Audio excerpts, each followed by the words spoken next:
안녕하세요. 반갑습니다. 행복한 하루입니다. 벼락치기 문제풀기 제12편 시작합니다.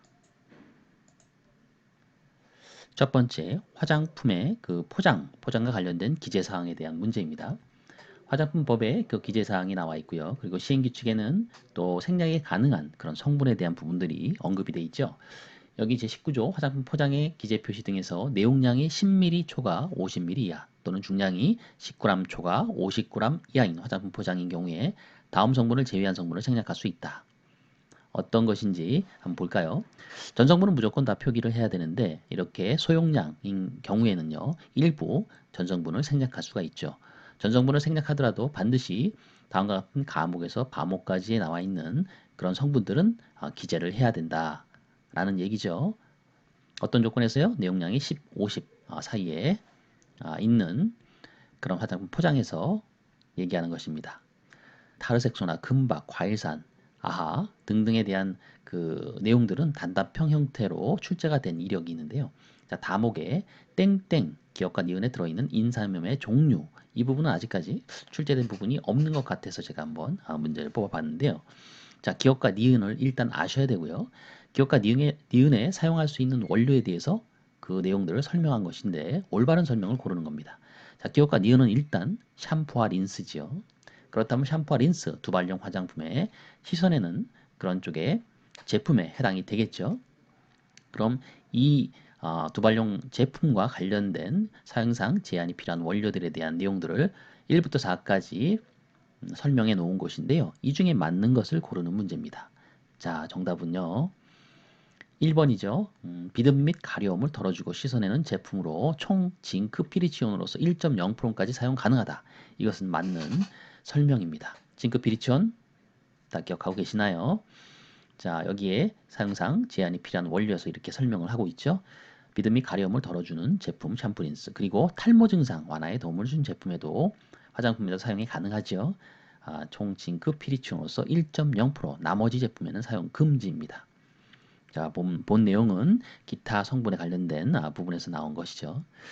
그럼 나머지 부분들은 어떤 부분이 틀렸을까요? 한번 볼까요? 자, 먼저 벤트리모늄 클로라이드입니다.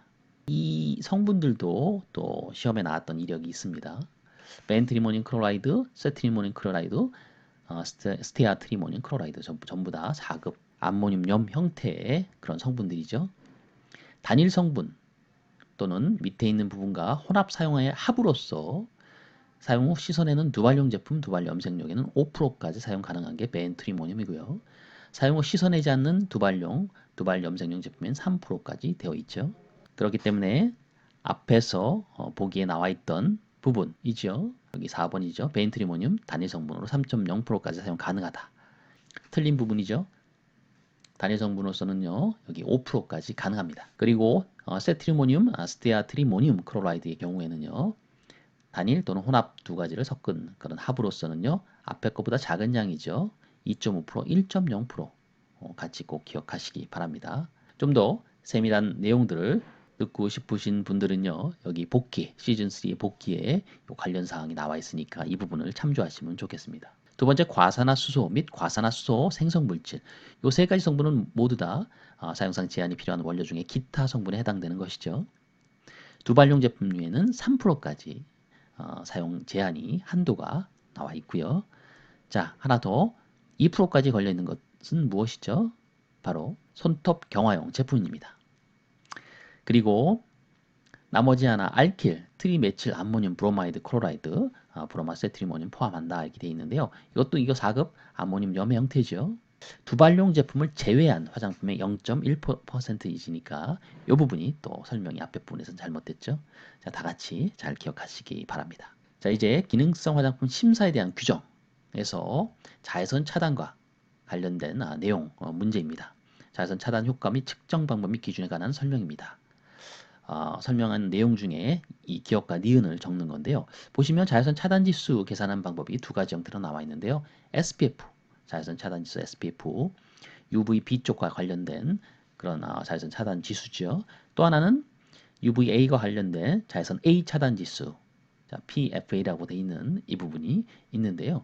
이때 각각의 그 차단 지수 계산 방법에 대한 설명입니다. 자외선 차단 지수는요, 제품의 무도포 부위의 최소 홍반량과 도포 부위의 최소 홍반량을 구하고요. 다음 계산식에 따라서 자외선 차단 지수를 계산한다 해서 산수 평균값을 내는 건데요. 이 산수 평균값을 낼 때 자외선 차단 지수의 95% 신뢰 구간은 자외선 차단 지수의 플러스 마이너스 땡땡 퍼센테이지로 한다, 이내외한다는 내용이고요.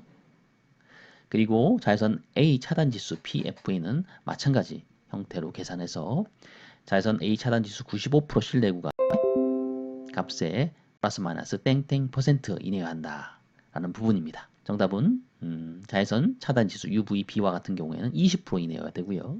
자외선 A와 같은 경우에는 17%로 나와 있는 부분입니다. 자, 이 부분 같이 참조하시기 바랍니다. 자, 자외선 부분 나왔으니까 여러분 공부하셨던 내용들 다시 한번 복습 겸 자외선 분류 간단한 거죠. 자외선 크게 A, B, C로 나누죠. 자외선 C는요, 자외선 B는요, 자외선 A는요, 각각 어떤 파장 범위를 갖고 있을까요?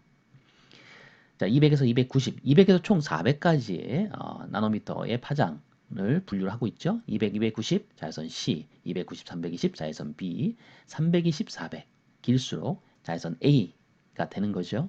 그리고 고시의 기능성 화장품 심사에 대한 규정이죠. 제 13제에 보시면 이렇게 자외선 차단 지수 측정 결과에 근거해서 평균값으로부터 마이너스 20% 이내의 범위로 정수를 표시할 수 있다 했죠. 이렇게 앞서 말한 산수 평균값을 구했을 때 평균값이 23이다. 그러면 마이너스 20% 정수 범위 내에서 19에서 23까지 선택해서 포장에 기입을 할 수가 있습니다. 그런데 우리나라는요, SPF 50 이상인 경우에는요, 예를 들어 60이 나왔다, 평균값이. 그럼 60이라고 쓰지 않죠? 어떻게 쓸까요? SPF 50 플러스 이렇게 씁니다. 외국과는 좀 다른 표기법이죠. 그래서 외국 제품 같은 경우는 SPF 100 이런 것도 볼 수가 있죠. 근데 우리나라는 불가합니다. 현행법상. 자외선 A 차단 지수에 대한 부분입니다. 자외선 A 차단 등급 1뿔, 2뿔, 3뿔, 4뿔 이렇게 나누지요. 낮고 보통, 높고 매우 높음인데요. 자외선 차단 지수에 대한 수치로서는요. 2의 배수를 기억하시면 됩니다. 2, 4, 6, 8, 16. 2에서 4, 4에 8, 8에서 16, 16 이상을 이렇게 나눠서 한다는 거 같이 복습 한번 해보았습니다. 추가적으로요. 항상 그 용어에 대한 정의 잘 기억하시라고 했지요. 용어에 대한 정의 보실까요? UVB를 차단하는 제품의 차단 효과를 나타내는 지수다. 여기에서 바로 자외선 차단 지수 SPF라는 것이 나와야 되고요. 이거는요, 자외선 차단 제품을 도포해서 얻은 최소 홍반량을 자외선 차단 제품을 도포하지 않고 얻은 최소 홍반량으로 나눈 값이다 라는 거 기억하시고요. 두 번째, 최소 홍반량에 대한 정의입니다. UVB를 피부에 조사한 후 16에서 24시간 범위 내에서 조사 영역 전 범위의 홍반을 나타낼 수 있는 최소한의 자외선 조사량, 최소 홍반량. 그리고요, 흑화가 나오면 검게 된다는 거죠. UVA와 관련된 내용이죠. 흑화가 인식되는 최소 자외선 조사량, 최소 지속형 즉시 흑화량, 뭐라고요? 최소 지속형 즉시 흑화량, MPBD라고 하는 것이죠. 그리고 계속해서 자외선 A 차단 지수입니다. UVA를 차단한 제품의 차단 효과를 나타내는 지수다. 자외선 A 차단 제품을 도포하여 얻은 최소 지속형 즉시 흑화량을 도포하지 않고 얻은 최소 지속형 즉시 흑화량으로 나눈 값이다.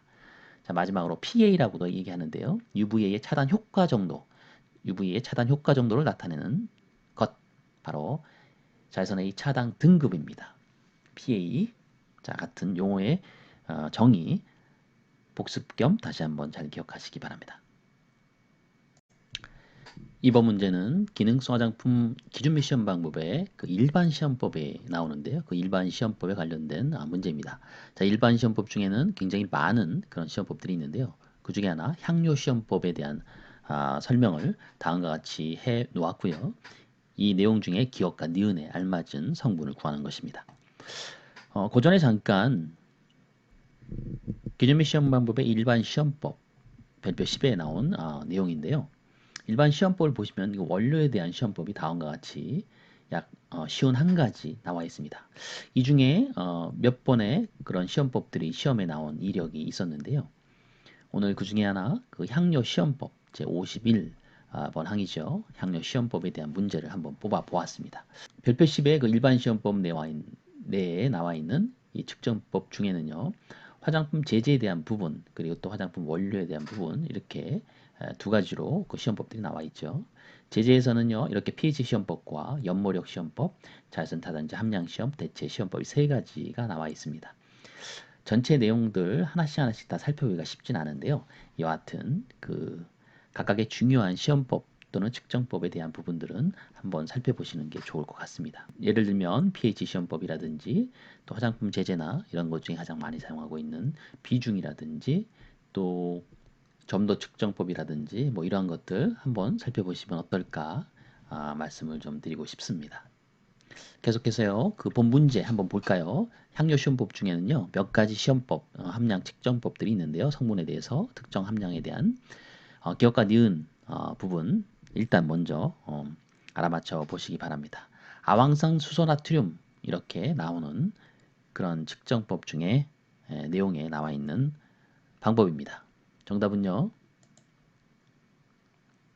바로 알데히류 또는 케톤류 이 두 가지죠. 알데히류 및 케톤류 함량 측정법입니다. 보신 바와 같이 향료 시험법에는 5가지가 나와 있는데요. 그 중에 하나 알데히드와 케톤류 측정 함량 측정법이고요. 이 알데히드 구조는 CHO 이렇게 돼 있죠. 케톤은 C하고 O 이렇게 이중결합으로 되어 있습니다.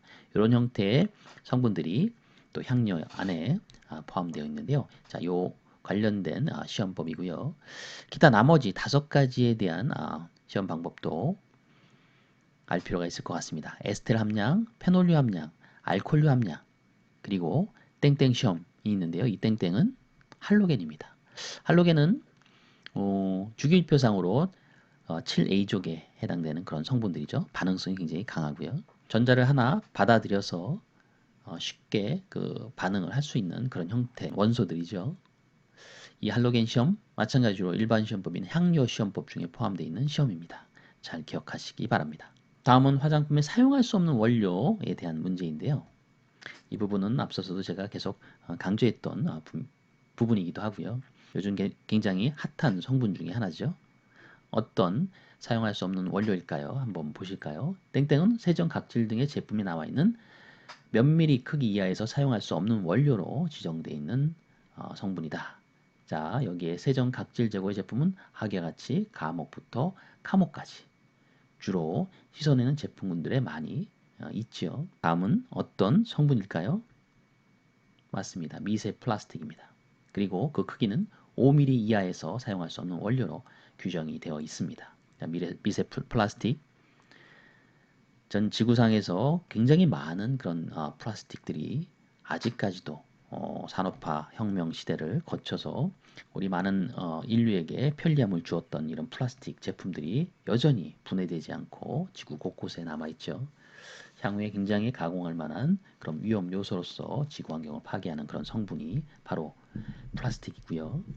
이 미세 플라스틱으로서 각 나라마다 각 산업군에서 규제를 실시하고 있습니다. 자, 미세 플라스틱 잘 기억하시기 바라고요.